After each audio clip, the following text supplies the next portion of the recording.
At the end of Black Hollow Lane, where the fog never clears and the trees grow twisted like ancient claws, stood a house no one dared to enter. The locals called it the Last House, a decaying mansion shrouded in rumors of disappearances, screams in the night, and the chilling presence of something not human. Jenny, Ethan, and Lily were teenagers who scoffed at ghost stories. On Halloween night, Ethan dared them to spend a few hours in the house. Laughing off the danger, they gathered their flashlights and walked toward the looming silhouette of the mansion. The gate creaked as if it hadn't been opened in decades. Inside, the house smelled of decay, wallpaper peeled in long strips, and the air felt heavy, almost oppressive. The floor groaned beneath their feet as they explored, their flashlight beams cutting through the dusty darkness. The deeper they ventured, the more it felt as though the house was alive, watching them. At the top of the creaking staircase was the attic, its door slightly ajar. Ethan pushed it open, revealing a room cluttered with old trunks and cobwebbed furniture. In the center stood a cracked mirror that seemed to shimmer unnaturally. As they stared into its reflection, something else stared back. Before they could react,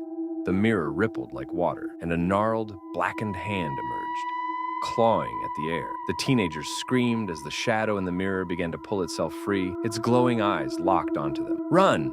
Jenny shouted, her voice breaking. The house itself seemed to react. Doors slammed shut, walls groaned, and whispers echoed from nowhere. The words were unintelligible, but their intent was clear. Stay.